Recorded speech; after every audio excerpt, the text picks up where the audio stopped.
Today's episode is about an incident that was kept top secret by the US military until 2004. The story is unbelievable, but it is the twist at the very end that you're going to remember. This episode is the remastered audio from This Island Kept a Dark Secret Until 2004, which is a very popular video on my YouTube channel. There are several very graphic sequences in this story. As such, listener discretion is advised.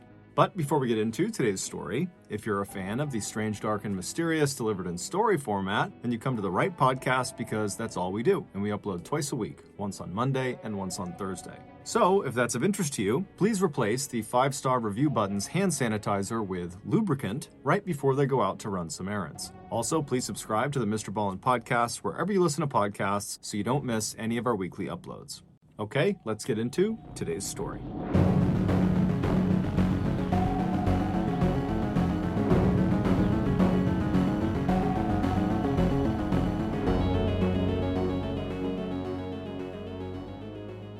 Chichijima is a small Japanese island about 500 miles south of the Japanese mainland.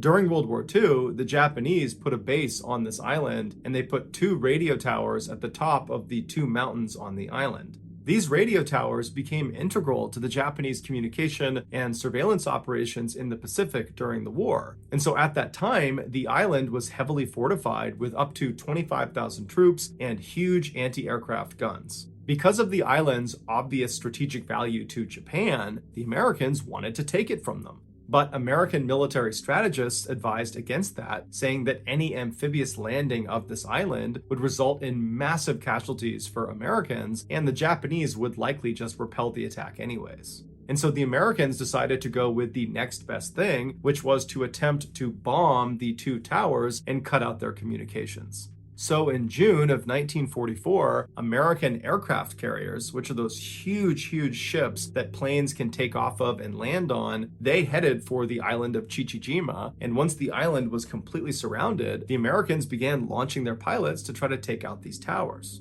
But the Japanese fought back in a major way, and despite taking heavy casualties on their side, they repelled every American air raid and kept them from bombing their towers.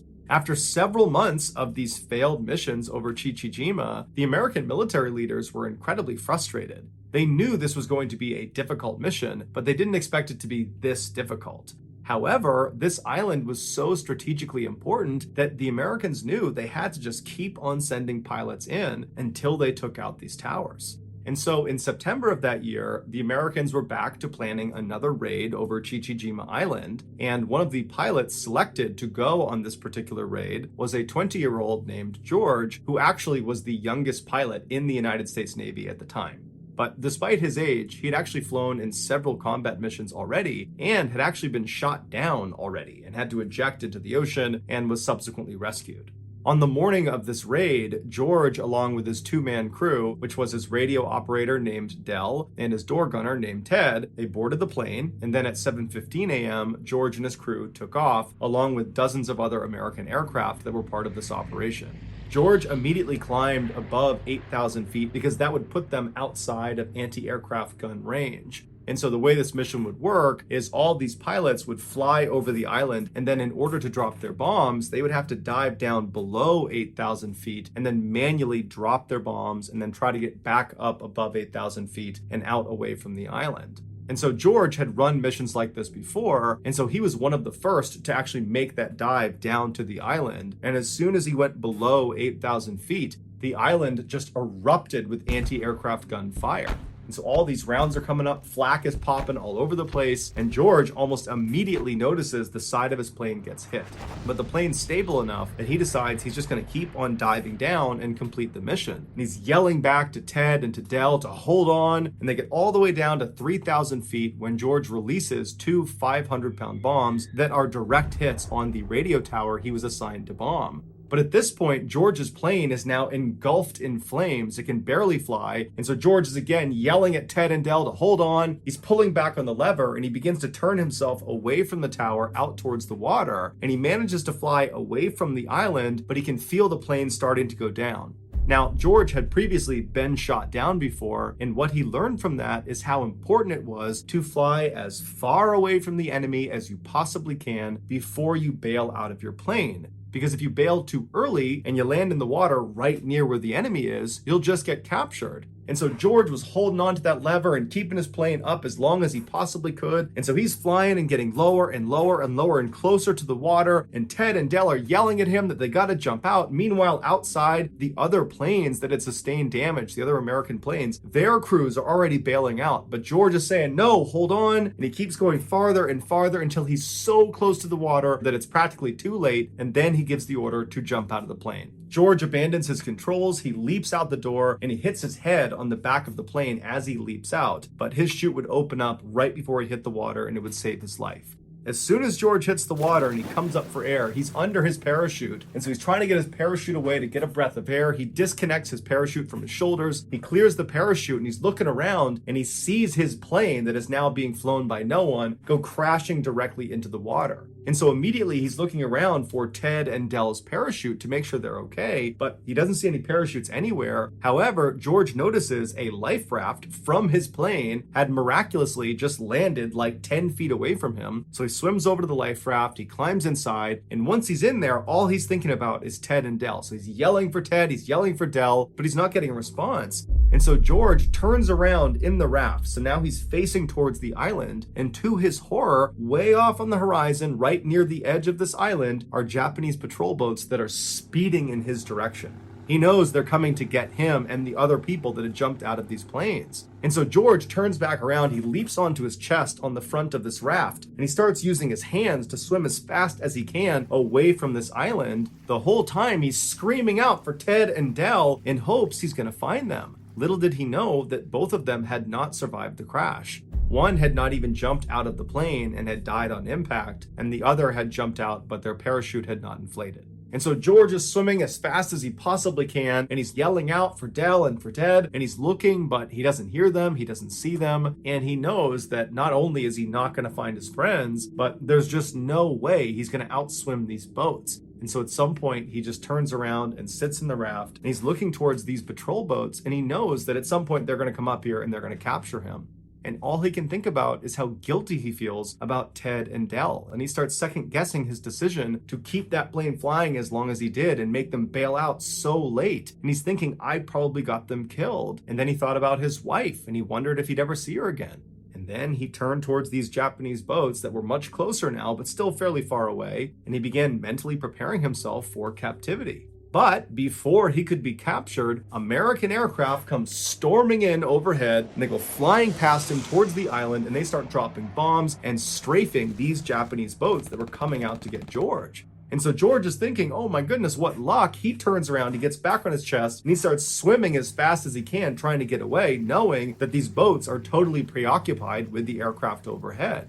And for 2 hours, George used every ounce of strength he had to swim as far as he possibly could away from this island. But at some point, he was just so unbelievably exhausted, he just could not paddle any farther. And so he's just laying on this raft when he hears the sound of something coming out of the water. And he turns and he sees the periscope of an American submarine coming out of the water. And seconds later, the crew of this American submarine comes right up alongside him. They grab him out of the raft, they put him in the submarine, and he was saved.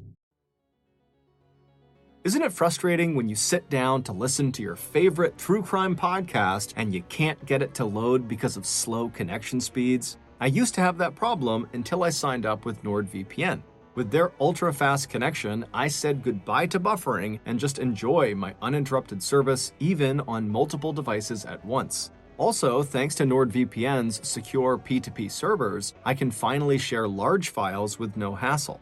NordVPN makes my life easy. It's simple and intuitive to use, yet their team of experts offers 24/7 support if I ever have a question. And with their latest feature, Threat Protection, NordVPN has taken cybersecurity to a whole other level.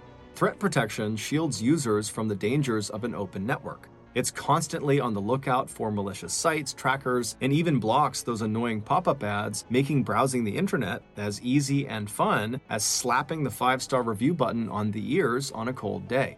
So, take control of your internet experience today. Right now, the best deal on NordVPN is through my special podcast offer.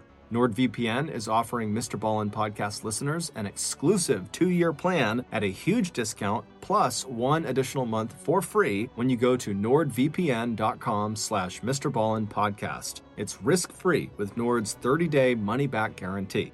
One more time, that's nordvpn.com/MrBallen podcast.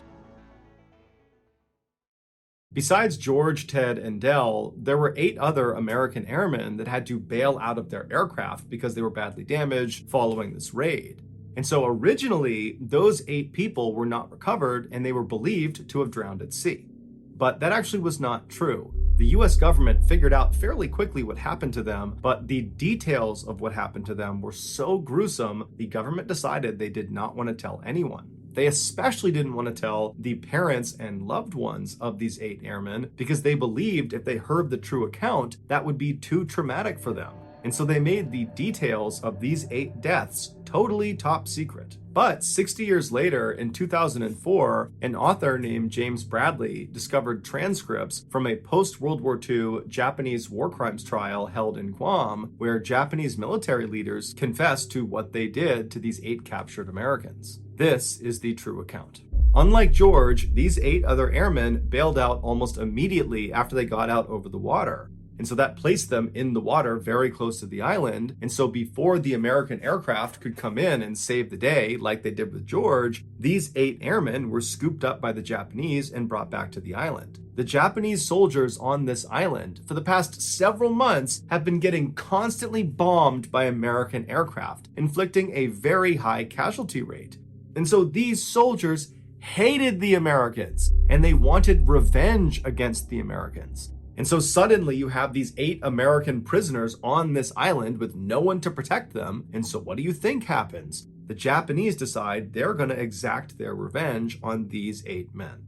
Within 24 hours of being captured, the 8 men were kind of huddled up in one section of the island when one of them, Marv Mershon, who was 19 from Long Beach, California, was grabbed by a Japanese commander, stood up, and moved to the central area within their military camp, and they tied him to a tree, and this commander encouraged all of the other soldiers to beat and kick Marv. And so all day long, soldiers were coming up and just beating the crap out of Marv, and Marv is tied to the tree. He can't do anything. And these 7 other prisoners are forced to just watch because they can't do anything. And so that night, the same commander comes back and he unties Marv from the tree and he tells these 7 other prisoners to stay where they are. And this commander and several other Japanese soldiers, they take Marv and they march him away from the group into the jungle and they march him over to this freshly dug grave. And standing next to the grave that Marv would have seen is this Japanese soldier carrying a sword. And so Marv is told to walk up to the edge of this grave. They tell him to kneel down in front of this grave, and they let him smoke a final cigarette. And apparently Marv very calmly smoked the cigarette, and when he was done, the man with the sword put a blindfold on Marv and then told Marv to extend his neck. And as soon as he did, he was beheaded. Afterwards, they buried him inside of this grave.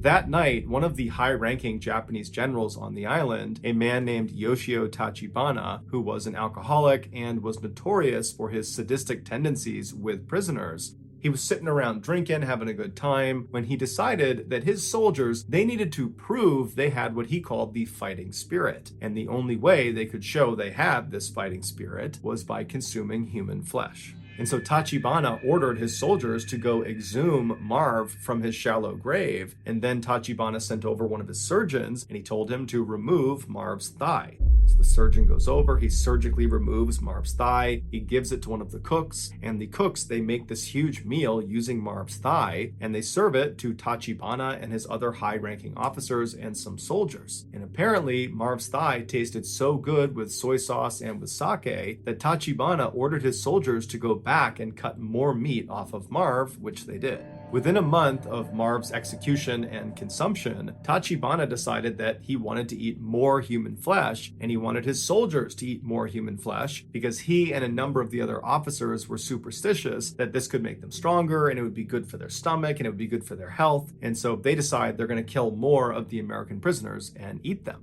And so they brought the 7 remaining American prisoners out to the rifle range, and once they were all out there, one of the Japanese officers grabbed 25-year-old Floyd Hall from Missouri.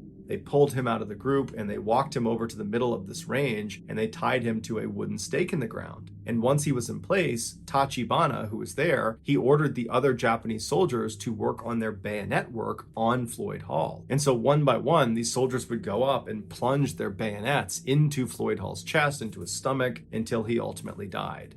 Once he was dead, Tachibana, who had brought along his surgeons for this very reason, he sent them out to remove Floyd's liver and his gallbladder right in front of the now 6 living prisoners. They're watching this happen right in front of them. And then once his liver and gallbladder have been removed and wrapped in cellophane paper to preserve them, the surgeons walked back and stood on the edge because they knew this was not the last execution of the day. And so the other 6 prisoners are looking around, wondering what's next. And then one of the commanders walks over and he grabs another one of the prisoners. His name was Earl Vaughn. He was 22 years old from Texas. And as soon as he was grabbed, he knew he did not want to face the same fate Floyd did. And so right away, he became defiant. He wanted to die more quickly, and so he began yelling Semper Fi at the Japanese, and he kept extending his neck and pointing up at his neck, indicating he wanted a clean and quick death. Behead me. And so the Japanese, they tried to strap him to this wooden post because they wanted the other soldiers to work on their bayonets with him, but it was just too difficult with Earl. He put up such a fight and he kept putting his neck out that finally one of the soldiers did pull him down and he was beheaded. And then again, the surgeons came running out into the field, and in plain sight of the now 5 remaining American captives, they removed Earl's liver and his gallbladder and then wrapped them in cellophane paper to preserve them. And then they took Floyd and Earl's organs and they went back to the cooks to have them prepared. And that night, all the high-ranking officers on the island feasted on Earl and Floyd. Within a few days of Floyd and Earl's murders, the other 5 captives were also executed in a similar fashion, one by one, in front of their comrades. And 2 of those remaining 5 were also consumed. And unfortunately, one of those 2 was not executed beforehand. Instead, they had pieces of their body surgically amputated, and then those pieces would get cooked and eaten. And when they were done eating them, they would just come back and cut off more and more and more until there was nothing left to eat. And at that point, that prisoner was executed. They did this in order to keep their meat fresh. After the war was over, 34 Japanese soldiers, including General Tachibana, were tried for war crimes for their atrocities they committed against these 8 prisoners of war. They were all found guilty and they were all hanged and buried in unmarked graves in Guam. The other men on the island that witnessed these atrocities and didn't do anything about it, or participated but in some sort of secondary way, they were also tried for war crimes, found guilty, and sent to jail, but all of them were released after 8 years. George was 80 years old when he finally learned about the atrocities on Chichijima Island that he so narrowly escaped. He, like everyone else that was learning about this, was horrified and disturbed, but more than anything, George felt a deep sense of guilt for having survived. But what we can all say for sure is that George did not waste his second chance at life. George H.W. Bush would go on to become the 41st president of the United States of America, and his son, also named George Bush, would go on to become the 43rd president of the United States of America. 2 world leaders who would change the course of history forever, who never would have been if George Sr. had bailed out of that plane near Chichijima Island just a few seconds earlier. Think about that.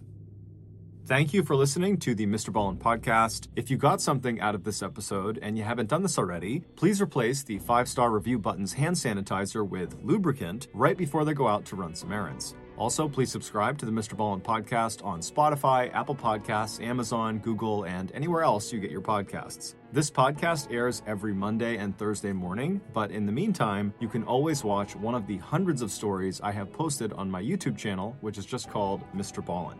If you want to get in touch with me, please follow me on any major social media platform and then just send me a direct message. My username on all of these platforms is just @MrBallen, and I really do read the majority of my DMs. Lastly, we have some really cool merchandise, so head on over to shopmrballen.com to have a look. So that's going to do it. I really appreciate your support. Until next time, see ya.